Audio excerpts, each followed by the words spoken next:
Hello friends, this video on Introduction to Euclid Geometry Part 6 is brought to you by examfear.com. No more fear from exam. So let's talk about theorems. Theorems, we talked about definitions, we talked about axioms and postulates in detail. Let's talk about theorems or prepositions, also called preposition in detail. Okay, so see, after stating these postulates and axioms, Euclid he used these theorems to prove axioms and postulates. Other result by applying the deductive reasoning. Okay, and these statements which we have proved using the axioms and theorems are called, axioms and postulates are called proposition. Let me read once again. See, Euclid did what? Euclid first defined terms, definitions, and then he defined axioms and postulates. Then what he did was he used his definitions, axioms and postulates, okay, and he also applied some brain and deductive reasoning, okay, and then he came up right? They are proofs actually.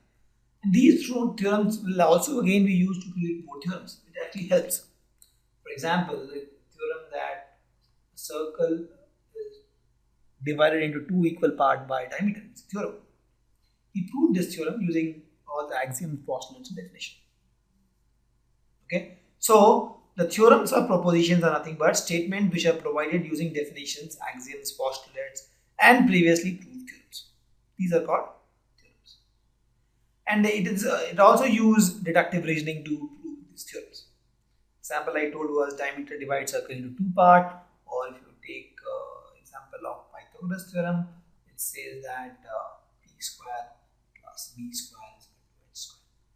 This is p, this is b, and this is h.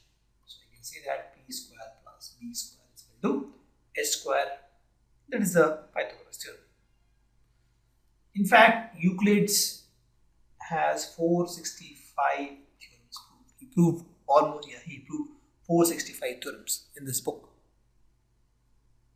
Okay, so theorems are nothing but statements which are proved using definitions, axioms, postulates, deductive reasonings, and previously proved theorems. Okay. Let's take some numerical. So if A, B, C are 3 points on a line, so let's draw a line. A, B, C are 3 points and B lies between A and C. So let's say this is A and this is C and there is a point B. So we have to prove that AB plus BC is equal to AC. This is AB, this is BC, and this is AC.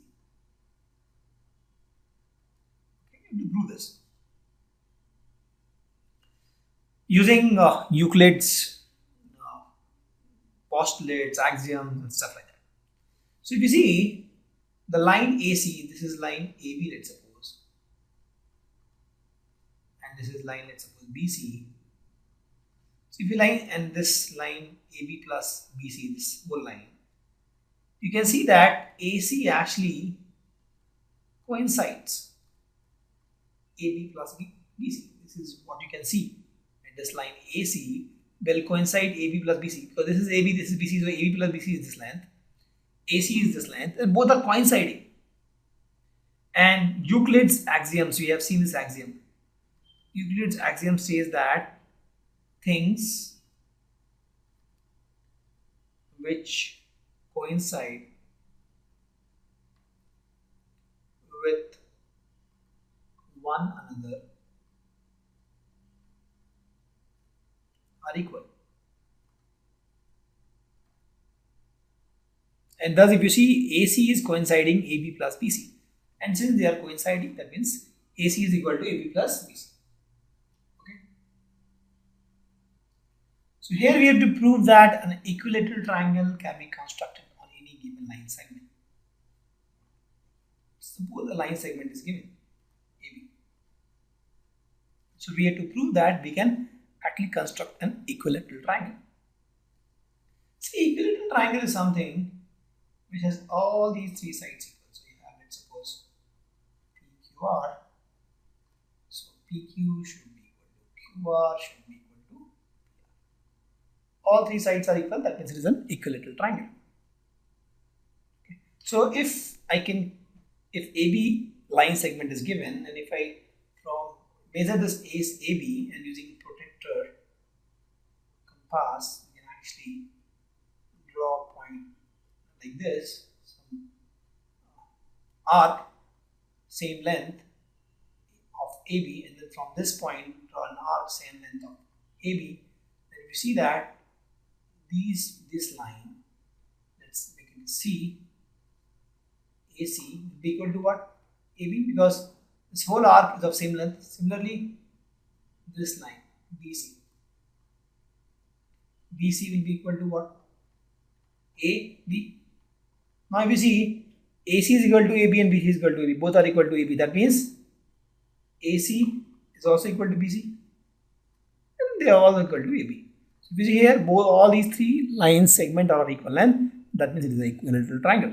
And using this, if you see, using the axioms, we have proved that if this and this are equal, that means all the lines are equal. Right? Using axiom, we have seen that things which are equal to same are equal to one another. That means AB is equal to BC is equal to AC. And if that is true, that means it is an equilateral triangle. So if it is an equilateral triangle and we have drawn this equilateral triangle only with a given line segment. So we had this line segment AB given. With that, we could actually draw equilateral triangle and we could prove it. Two distinct lines cannot have more than one point in common. See, let's draw two distinct lines. One option is these are two different lines. They don't intersect, they are parallel, or they are two distinct lines, they meet at this point. Okay. Logically, we can see yes, if they are two distinct lines, they will not have more than one point in common. It's not possible. And two distinct straight lines. When I'm saying lines, assume it is straight lines. Okay. So now to prove that two lines, let's suppose these two lines are L and M. These two are also L and M. To prove that these two lines L and M can have more than one common point. Let's try to prove. Okay, to prove that, let's assume that they have, let's assume that these two lines L and M intersect in two distinct points. Let's assume this. And if we can prove our assumptions to be wrong, that means two distinct lines always intersect at the max one point. Right? So let these points be P and Q. Okay. Now we assume this, but if you see, this assumption will clash with the axiom that one line can pass through only two distinct points. Okay. So if there are two distinct points already, P and Q, and I'm saying that these two lines are intersecting here, but with these two distinct points, I can create only one line. There is no question of 2 points, 2 lines. And because there is an assumption that there is an axiom that two distinct lines, two distinct points, I can have only one straight line. Thus, the assumption which we have taken that these two lines L and M will intersect in two distinct points is incorrect. Understood? Let me write here. But this assumption which we have taken, this contradicts an axiom. An axiom is true. And what is that axiom? The axiom is that